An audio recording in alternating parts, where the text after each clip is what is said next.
guys, welcome back to another video. We'll start off here talking about Starfield and the Shattered Space DLC, but there's lots of other things to go over, including already some big information on PlayStation 6, which is crazy because the PlayStation 5 Pro has launched, plus many other things. But before we continue, if you do enjoy daily gaming news and content, make sure to hit the sub, hit the like, share the video around, and check out my Spotify. Link is in the description. So September 30th is 2 weeks away now. And we are going to be able to jump into a brand new phase of Starfield with the Shattered Space DLC, a brand new story that is sounding like it is going to be pretty cool. They're going for that horror style of vibe, and everything is taking place on one planet. And now Bethesda has put out about a 9-minute video giving a deep dive into Shattered Space, where we're learning some more information about the game. So here are some of the stuff that we learned. As I already mentioned, the entire DLC is going to be taking place on one planet, which is Vurunkai, where House Vurun worships an intergalactic entity known as the Great Serpent. Now, we don't know anything about the Great Serpent, but I'm guessing is going to have some interesting twists and turns on the overall story as you're going through it. One of the cool things that they do mention here is that they're going to be emphasizing melee combat within this DLC. So if you're a fan of the gunplay combat, I'm sure you can still use it and get by, but there's going to be melee combat here that is emphasized, and it's because some of the enemies close in on you fast. They get to you. You're going to have to use all the different weapons to get them off of you, to kill them, to continue throughout the game itself. So you might want to start building up your melee skills and melee combat skills and your weapons and everything, preparing for the Shattered Space DLC. They say here that Vurunkai has been decimated by an apocalyptic experiment gone wrong, with gravity pockets warping the landscape, and survivors gather in camps outside the city, with the players showing up just a few weeks after it all went down. Now, if you played Starfield originally when it came out, one of the things that they did emphasize, even when they first showed it off, was just the vast world that you have, like all of the different planets, the exploration. That was a major part of Starfield. If you really got into it, if you got away from just doing the quests and going from point to point, exploration was a massive thing. But with the Shattered Space DLC, they aren't really focusing on that whole exploration thing. It's going to be dense. It's going to be on a single planet, and you're going to be going into just staying in that one place rather than going out to the whole open universe that Starfield does provide you. It says Bethesda describes Shattered Space as a dense, handcrafted experience, which seems like a direct address to people who felt much of Starfield's open world gameplay was too sparse and empty. So that is pretty cool. It's going to be a nice, quicker experience, rather than having to feel like you need to go and explore everything out there. And it just brings you back into the Starfield world. And you're going to be exploring here the cult society and learning about the extra dimensional entities that the population in this game does fear. So that was it. I mean, there is more information on this. One thing, it is not available on Game Pass. I believe you have to actually go ahead and purchase the DLC or purchase the upgrade if you are currently a Game Pass subscribers to play it. But I'm going to be playing it. I have the collector's edition, so I have access to all the DLC that is coming out, and pretty excited to jump in here to Shattered Space. It'll be interesting to see how well it does, because there's always that talk about Starfield when it first launched. It was a huge launch with the amount of people playing, and then you saw all those articles continuously coming out saying that the player base has fallen off, even though it is a single player RPG. So once people have done with the story or done with all the quests that they want to do, they are going to drop off and go play something else. We'll see how many people come back and play. I think it will be a pretty good launch. I'm excited, and we will talk about it after it does come out. Okay, let's talk here about Call of Duty, because we've been talking about this now for the last few weeks here in terms of the release of it, the Call of Duty Black Ops 6 beta, which was very good, and it was the biggest launch in beta history for Call of Duty. One of the things I think did help it, I think there's two big things. One, it was in Game Pass, so you had all those people on the service that could just play it. And they had the beta on all the consoles at the same time. There was no confusion as to when you could play and what console was getting it first, with all the marketing race that was previously there when PlayStation had it, which I thought just split the community and was bad for the game itself. Now we have more information about just how popular this beta was and how popular Call of Duty is across all of the platforms for the first week of September here when the beta was out. This Call of Duty was the most played game on PlayStation 5 and the Xbox Series X and S in the US during the Black Ops 6 beta week. So you can see here Call of Duty HQ, which is the launcher for the game where you access all of your Call of Duty content. #1 here across PlayStation and Xbox. And this kind of, I think, pushes home that point that I was talking about yesterday, that people are worried that putting it into Game Pass is going to hurt these sales dramatically.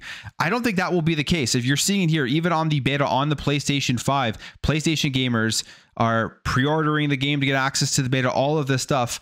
So they are going to go out there and they are going to purchase Call of Duty Black Ops 6 when it does launch on PS5. People who mainly play Call of Duty, if their platform to play it on is PlayStation, I don't think they're going to go and subscribe to Game Pass to play it. So Xbox is going to capitalize on all of those sales from all the platforms, plus getting some people who subscribe to Game Pass, and then obviously all the people who are currently subscribed to Game Pass wanting to check it out and play it. So I think honestly it's a win-win when it does come to Call of Duty being on Game Pass day one and selling on the other platforms itself. And again, you can see it here with the beta, just with how big of a launch that was. Okay, let's talk PlayStation, PlayStation 6, the consoles, all of that stuff. So we have this article here about PlayStation's co-CEO insisting consoles will remain the core of its business. And sounds pretty familiar. I mean, Phil Spencer said this as well about Xbox, and everyone's questioned that. I mean, there's some good reasons to question that when it does come to Xbox and consoles being their main focus going forward with their heavy push of putting games everywhere, PC, all of that stuff. But PlayStation here is kind of on that same road. I think they're going in the same direction, slower, not as fast as Xbox. They don't have to because they have a stronger install base on the console. But I think they're going in the same direction of getting their games in as many places as possible. We're seeing with all their PC releases. So you have to ask the question, is the PlayStation 5 or the PlayStation console still going to be their main focus for the future of PlayStation? I think it will always be there. It'll be an option, but it will always be the number one focus on how they want to grow the business. I doubt it, but they're saying it still will be. This says here in an interview with Hideaki Nishino, the head of Sony Interactive Entertainment's platform business group, he was asked by Japanese publication Nikkei if he could summarize the value of the consoles. And here is what he says. I think that with mobile devices, there are many games that show advertisements and PCs are difficult to set up. But the PlayStation, once you turn it on, you can experience the content you bought straight away. And that's always been an advantage of consoles. This is nothing new. Consoles is that plug and play, easy to use place to play your video games. Now, it has gotten a little bit more annoying over the last couple of generations with all of the updates. So you can't always just say here it's straight away plug and play as soon as you turn it on, because the amount of times you're hit with an update and you have to sit there for a few minutes, depending on how fast your internet is, maybe even longer before you can jump into a game. That is annoying. Now, PC, on the other hand, I think it's kind of gone in the opposite direction. It used to be far harder and far more annoying to play games on PC, but now it really isn't that hard to get a PC running to play games on. It's not as easy as console, but it's not nearly what it used to be. I mean, you have the launchers, everything updates as well. You have to go through the same updates, but it really isn't that hard to launch and play games on a PC. So it's kind of interesting how that has gone. I feel like consoles taking a slight step backwards in convenience, and PCs have improved in their overall convenience for game. Continues here and says, the store where you purchase software also offers an intuitive experience because the products are laid out in an easy to understand manner. And that's just BS. Basically him saying we want to lock everybody into the PlayStation network because that's where we make the most amount of money. And of course, Xbox wants to do that as well with Xbox. So that one, it's no easier to buy a game on PlayStation than it is on Steam or on PC. Goes on here and says, we are trying to increase our share of the overall game market by developing content for PCs as well. There is no doubt that consoles will be at the core of our business, but by offering titles for platforms other than consoles, we will reach a wider range of customers. And again, sounds pretty much the exact same thing here that Phil Spencer talked about and has been talking about with Xbox. And this is why I kind of keep bringing this up. And I've been saying this for a number of years now, that PlayStation is going in the same direction as Xbox. You're going to see their games pretty much everywhere. You're going to see them in more places. And I wouldn't be surprised if you start seeing them day and date releasing on PC. PlayStation needs to expand their audience.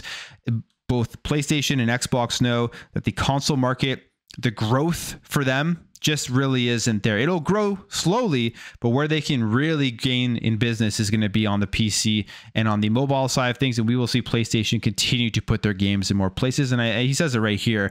So when it does happen, when they continue to expand out, there should be no surprise, just like there really shouldn't have been a surprise with Xbox after all the things that Phil Spencer was saying and hinting at before expanding out Xbox to more places. But that was just a pretty interesting thing there still wants their console gamers, though, to believe that that is going to be the core of where PlayStation is. Now, the next console, there will be a next console, there will be a PS6, there will be a next Xbox. And I mean, the PS5 Pro hasn't even released yet, and then we're already out here talking about the PS6.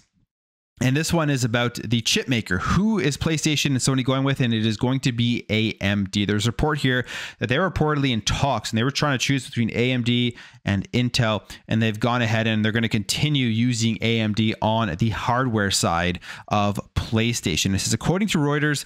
Since AMD makes the chip in the PS5 and the PS5 Pro, maintaining backwards compatibility in a possible move was part of months of discussions in 2022 between executives and engineers at Sony and Intel. However, Intel's bid was blocked because they couldn't agree on how much profit Intel would make from each chip it would design, as Taiwan Semiconductor Manufacturing Co., TSMC, handled the manufacturing process. So they can't come to that decision, and then they're going to go ahead with AMD for the PlayStation 6. And backwards compatibility is going to be a huge thing going forward. I mean, we saw how big it was this generation, not only for the people that, like myself, have generations of Xbox and PlayStation and love all these older games and want to play them and replay them, but also just for releasing games. We've seen how many games have still released on PlayStation 4 and PlayStation 5, so they need to be able to reach those audiences because the install bases are so big on the older generations, they can't cut them off yet, especially as we are seeing them increasing the price of consoles $700 for the PS5 Pro, so that install base is going to be even smaller. They have to keep that backwards compatibility, and I'm hoping here that they are talking beyond PS4 and PS5 backwards compatibility. It would be great if we could go PS3, PS2. I'm doubtful because of the architecture on the PlayStation 3, how much harder that is to have a chip that can run all of that. So we will see, but I'm guessing when they're speaking backwards compatibility, they're mainly focusing on making sure that the PlayStation 6 is backwards compatible with the PlayStation 4 gen and the PlayStation 5. And it will be interesting to see going forward as well what Xbox decides to do with their next generation chip maker. Are they going to stick with AMD? We saw Microsoft make a huge deal with Intel. Are they going to Intel? Who knows, right? But they are going to be having to make this decision. Maybe we will get a report on this going forward as well. But as with the PlayStation 5 Pro, I think the stuff like PSSR on both Xbox and PlayStation, obviously Xbox has their own, it will be the most important thing, even more so than the power of the SoCs within these consoles. And I think we're going to really see that going forward when we see games come out for the PS5 Pro, how much PSSR is helpful to get them upscaled to 4K and things like that. So this AI upscaling stuff should be a huge major role here in terms of getting games running smoother and at higher resolution. Okay, jumping over here, we will talk about Black Myth Wukong, again, a game that's surrounded by a lot of controversy in more than one way. But if you were wondering if this game is coming to Xbox, who knows when it's going to come, because as of right now, it looks like there was some sort of exclusivity deal. I could see this coming in early 2025 and finally launching there. Or maybe when they decide to release DLC, they will release the Xbox version as well, and a version that includes the entire DLC. And there will be DLC coming to Black Myth Wukong, although at least that's what it's does sound like. It says, according to analyst Daniel Camillo, DLC for Black Myth Wukong is expected to release sometime around the Chinese New Year, and that would put it at or around the end of January. An announcement of plans could come sometime in December. So very close, a few months away here. If that's the case, that would make sense for an Xbox release. If they have a small exclusivity window here with PlayStation, they announce DLC, and then they release the Xbox version with DLC into it to try to push those sales even more than if they were just to release the same game that was currently on the PlayStation 5 and PC. But if you're a fan of Black Myth Wukong, looks like there will be more game to play. An announcement coming sooner rather than later. All right, let's talk Bungie, because as we know, Bungie is a first-party PlayStation studio now, and they are supposed to be there to help PlayStation get off the ground and make more games as a service and multiplayer games. They absolutely failed with Concord. We know the story behind that. One of the things that I think hurt Concord was releasing it at a $40 price tag. It would have probably done better if it was just free to play. And Marathon is the upcoming game from Bungie that a lot of people are excited about. But you have to ask yourself, if this is going to be a big games as a service game, how do they want to release this thing? Do they want to go free to play, or are they going to try to do the same thing they did with Concord, which is release it at a $40 price tag? And it looks like that may be the way that they are going. This is according to multiple sources. They say, talking to The Game Post, who's suggesting that the PvP extraction shooters launch price could match the 2 other live service games recently published by Sony, which would be Helldivers 2, which was successful, and then the biggest flop in a very long time, Concord, which was not successful, both $40. So they're probably looking at Marathon and thinking, okay, we have one success story, one not so much, one big failure.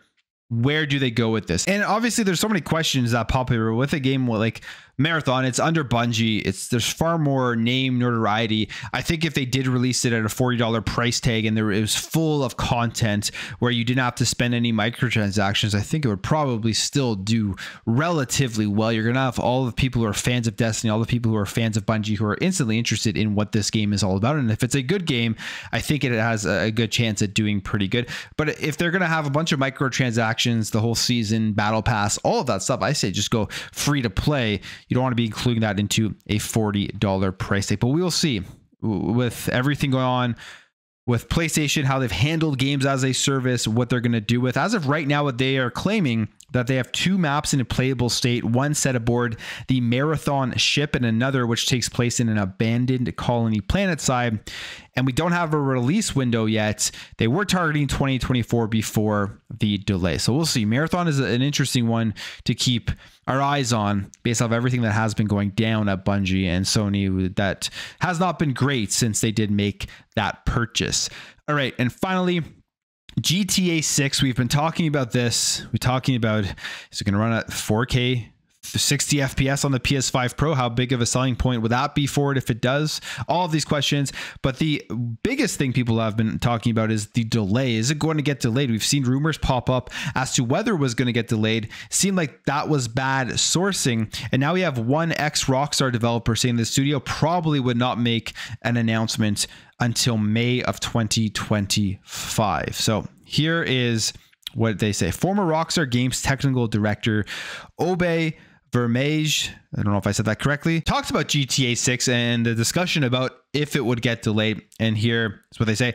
The decision to delay GTA 4 was made 4 months or so before the original release date. And any further, and it's hard to make the call, Rockstar is probably not in a position to determine whether they will hit 2025 until May-ish. And they say GTA 6 will sell for 10 plus years and there's no competition to worry about, which is absolutely true. We've seen what happened with GTA 5. I mean, they can delay it.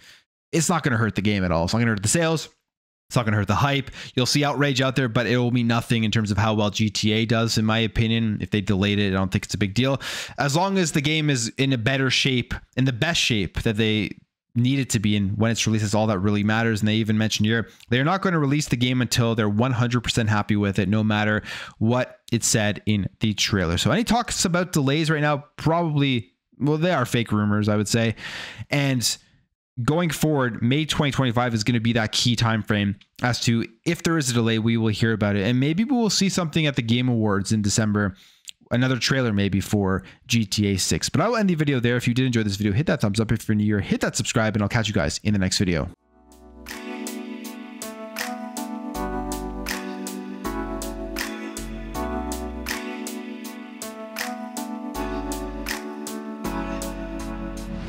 Bye.